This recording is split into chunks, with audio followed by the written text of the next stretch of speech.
सुष्मिता अपनी जेठानी शांति के साथ रहती थी। दिखाने को दोनों देवरानी जेठानी एक दूसरे से बहुत प्यार करती थी, लेकिन देवरानी जेठानी के बीच की लड़ाई उन दोनों के अलावा अगर कोई जानता था तो वो थे उनके पति। उन दोनों में हमेशा ही लड़ाई होती रहती थी, कभी खाने को लेकर तो कभी कपड़े को लेकर। ऐसे ही एक दिन सुष्मिता का पति वरुण अपनी पत्नी और अपनी भाभी शांति से कहता है, सुष्मिता भाभी और भैया, मैं सोच रहा था कि इस घर में एक नौकर रख लेते हैं, क्योंकि इस बड़े से घर में मेरी भाभी माँ और मेरी प्यारी पत्नी के अलावा और कोई नहीं रहता। इस घर की सफाई करने में इन दोनों का कितना समय बीत जाता है, ये हमारे लिए खाना कैसे बना पाएंगी। तो मैं सोच रहा हूँ कि इस घर में एक नौकर को ले आता हूँ। वरुण, आइडिया बुरा नहीं है, लेकिन इन दोनों का झगड़ा देखकर मुझे लगता है कि हमें 2 नौकर रखने चाहिए। भैया, इतना बजट कहाँ है कि हम 2 नौकर रख सके। अरे आजकल नौकर कितने महंगे हो गए हैं। ये बात तो है।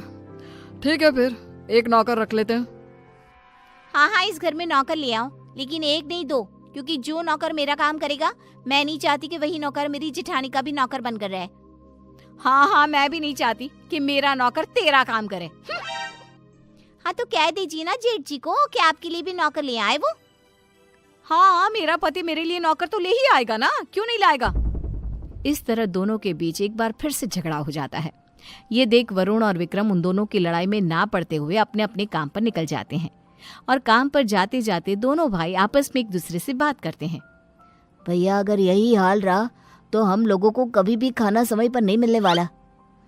हाँ, तुम सही कह रहे हो वरुण, इसलिए आज शाम को ही हमें एक नौकर का बंदोबस्त करना होगा। इस तरह विक्रम और वरुण अपने काम पर चले जाते हैं, तो वहीं दूसरी तरफ सुष्मिता और शांति की बहस होती रहती है।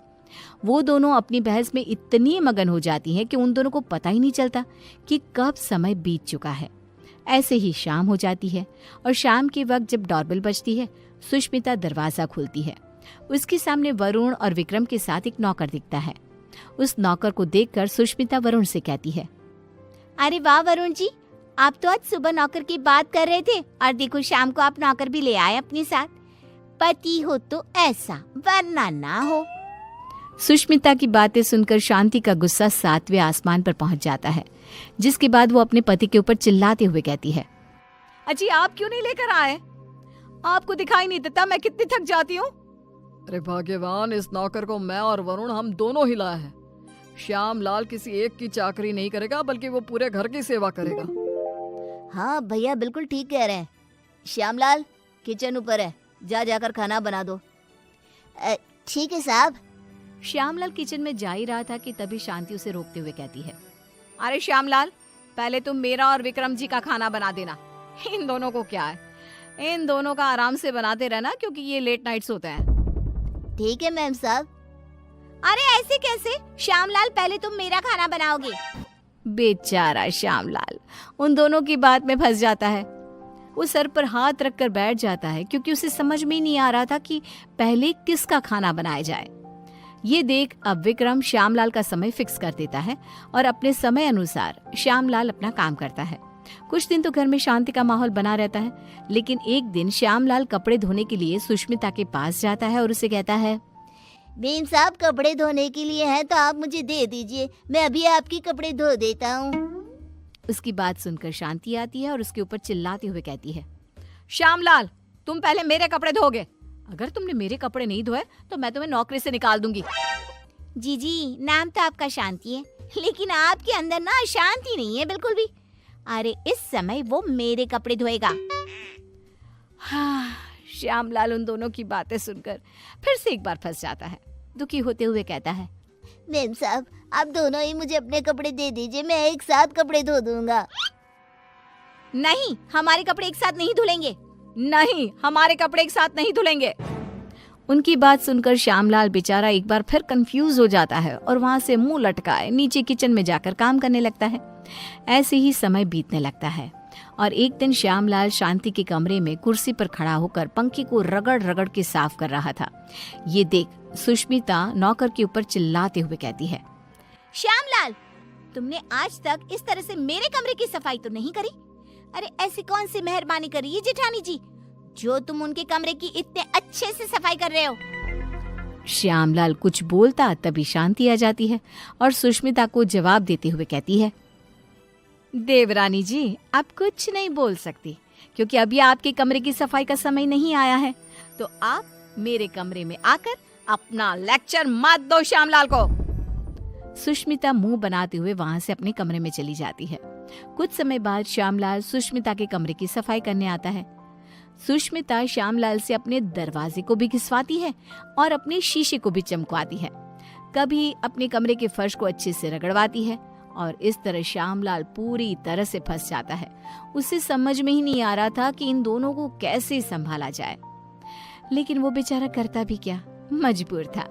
ऐसे ही एक दिन श्यामलाल बाजार से सब्जियां लेने जा रहा था, तभी वो खुद से कहता है, क्यों ना मैं एक ही समय पर दोनों मेम साहब की सब्जियां ले आऊं और दोनों को अलग अलग समय पर दिखा दूंगा कि मैं अलग समय पर यही सब्जियां लेकर आया हूँ। यही ठीक रहेगा। इस तरह श्यामलाल सब्जियों को लेकर आ जाता है, लेकिन जैसे ही वो घर में घुसता है वैसे ही उसके सामने सुष्मिता और शांति खड़ी होती है। ये देख श्यामलाल के पसीने छूट जाते हैं। ये देखकर सुष्मिता कहती है, क्यों श्यामलाल, तुम्हारे पसीने क्यों छूट रहे हैं? तुमने कोई गलत काम किया है क्या? श्यामलाल, मैंने कितनी बार मना किया था कि इसके काम के साथ मेरा काम नहीं करना, लेकिन तुमने फिर से वही किया ना जो तुम्हें नहीं करना था। इस तरह दोनों अब श्यामलाल को खरी खोटी सुनाने लगती है और इतना सुनने के बाद कोई नौकर उनके घर में काम कर ले, ऐसा तो हो ही नहीं सकता। इसलिए श्यामलाल ने जवाब देते हुए उन दोनों से कहा, मेम साहब माफ करना, लेकिन मैं आपके घर में और काम नहीं कर सकता क्योंकि एक ही काम दो बार करना बड़ा ही मुश्किल हो जाता है। अरे तो क्या तुम उसके पैसे नहीं ले रहे हो? उसकी ये बात सुनकर बेचारा श्यामलाल चुप हो जाता है और ना चाहते हुए भी उन दोनों का काम करना पड़ता है। अलग अलग समय पर एक ही काम 2 बार करता हुआ खुद को देख वो बहुत परेशान होता रहता है। परेशान होकर विक्रम और वरुण के पास जाता है और कहता है, साहब मैं और काम नहीं कर सकता, यहाँ एक ही काम 2 बार करना पड़ता है। अरे एक काम अगर कोई 2 बार करेगा तो परेशानी हो जाएगा ना, इसलिए मैंने अब ठान लिया है कि इतने कम पैसों में मैं नहीं काम करने वाला। अगर आपको काम करवाना है तो आप किसी दूसरे नौकर को ढूंढ लो। मैं तो यही सलाह देना चाहूंगा कि आप दोनों अपनी अपनी पत्नियों के लिए अलग अलग नौकर रखना, वरना उस बेचारे का भी मेरे जैसा ही हाल हो जाएगा।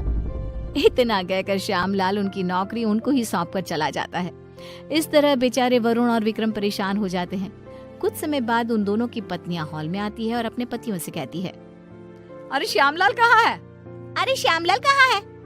दोनों भाई एक दूसरे की तरफ देखते हैं और कहते हैं, वो काम छोड़कर चला गया, तुम दोनों ने उसके नाक में दम कर रखा था। अच्छा, तो हम लोगों ने उसके नाक में दम कर रखा था तो तुमने उसको निकाल दिया ना, तो अब इस घर का काम तुम लोग ही करोगे। हाँ, मेरी देवरानी बिल्कुल सही कह रही है, अब इस पूरे घर का काम तुम लोगों को ही करना होगा। इतना कहकर दोनों देवरानी जिठानी चली जाती हैं। अब बेचारे वरुण और विक्रम दोनों को ही घर का काम करना पड़ता है। घर की सफाई, कपड़े धोते, बर्तन धोते और खाना बनाने के बाद बेचारे दोनों ऑफिस जाते।